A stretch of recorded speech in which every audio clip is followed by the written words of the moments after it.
Bismillahirrahmanirrahim. Assalamualaikum warahmatullahi wabarakatuh. Nama saya Ermina Sari Sipahutar, NPM 19060001, Prodi Pendidikan Sejarah semester 4, mata kuliah Profesi Pendidikan. Baiklah, di sini saya akan menjelaskan seputar program pelayanan konseling di sekolah. Seputar program bimbingan dan konseling atau yang disebut dengan BK adalah untuk mewujudkan tujuan pendidikan dalam kurikulum 2013. Selain itu, penyusunan tersebut diharapkan dapat menjawab permasalahan yang ada pada sistem pendidikan di Indonesia. Dalam Permendikbud nomor 111 tahun 2014 juga mensyaratkan program BK adalah bantuan konseling mencapai perkembangan optimal dan kemandirian secara utuh dalam aspek pribadi, belajar, sosial, dan karir. Aspek-aspek yang terkait dengan maksudnya adalah konseling yang dapat mandiri dalam mengambil keputusan, menentukan strategi belajarnya, cara bersosialisasi, dan pilihan karir di masa depan untuk menjadi manusia yang unggul, bertakwa, dan mengajukan diri sendiri. Dalam kurikulum 2013, peserta didik menentukan peminatan akademik, vokasi, dan pilihan lintas peminatan serta pendalaman yang memerlukan layanan bimbingan dan konseling. Penentuan peminatan ada pada tanggung jawab guru bimbingan konseling. Dalam penentuan permintaan harus melalui pertimbangan yang sesuai dengan minat bakat siswa. Biasanya dalam minat bakat siswa, pelaksanaan peminatan terjadi masalah. Contoh masalah ketika siswa berminat namun orang tua menginginkan MIA. Program pelayanan bimbingan dan konseling pada masing-masing satuan sekolah atau madrasah di sekolah dengan memperhatikan keseimbangan keseimbangan dan kesinambungan program antar kelas dan antar jenjang kelas. Konseling dengan kegiatan pembelajaran mata pelajaran dan kegiatan ekstrakurikuler serta mengaktifkan dan mengefisienkan penggunaan fasilitas sekolah atau madrasah. Dalam Permendikbud nomor 111 tahun 2014 juga mensyaratkan program BK adalah membantu konseling mencapai perkembangan optimal dan kemandirian secara utuh dalam aspek pribadi, belajar, dan sosial dalam berkarir.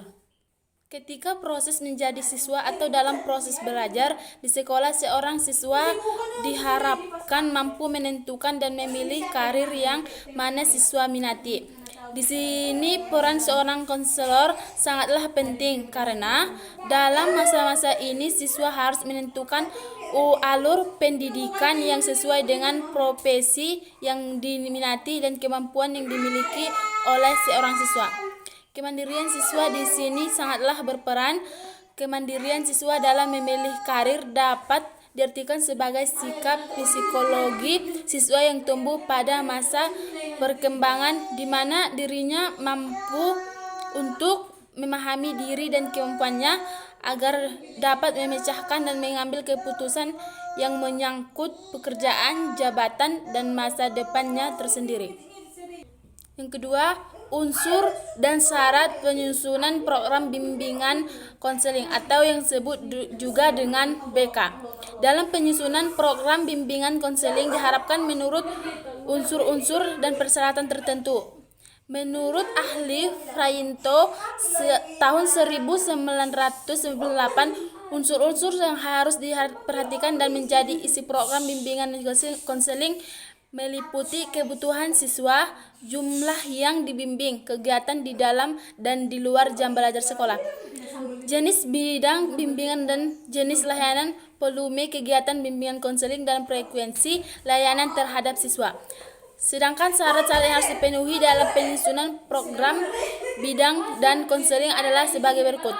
Yang pertama, berdasarkan kebutuhan bagi pengembangan peserta didik sesuai jenjang dan jenis pendidikannya.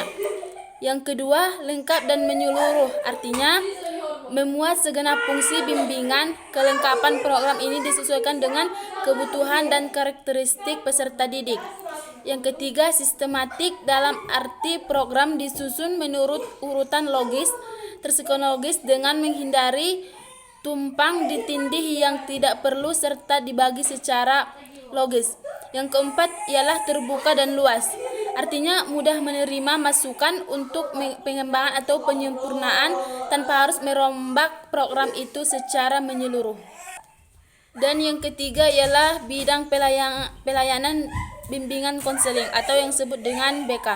Yang pertama ialah pribadi, yaitu bidang pelayanan yang membantu peserta didik dapat memahami, menilai, dan mengembangkan potensi dan kecakapan, bakat dan minat, serta kondisi yang sesuai dengan karakteristik kepribadian dan kebutuhan dirinya.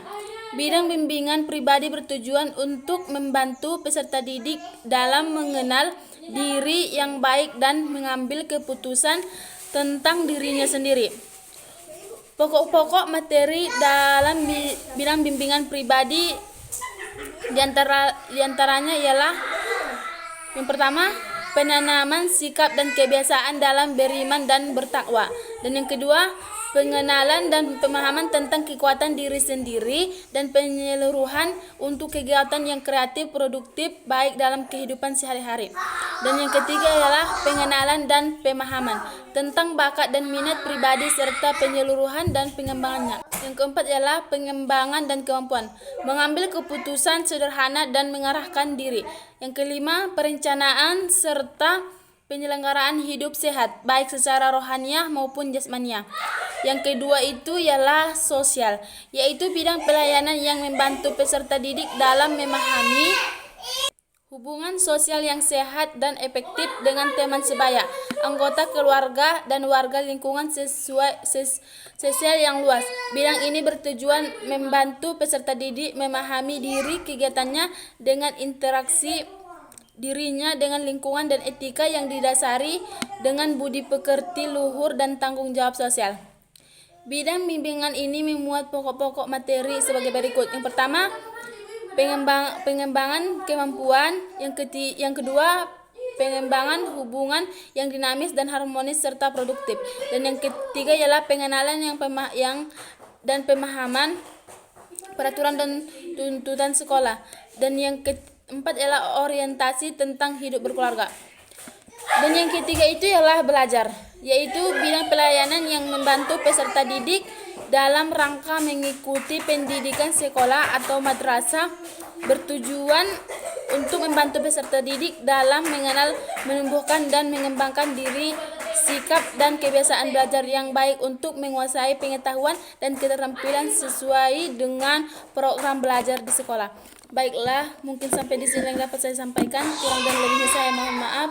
Kepada Allah saya mohon ampun. Wabillahi taufiq wal hidayah. Wassalamualaikum warahmatullahi wabarakatuh.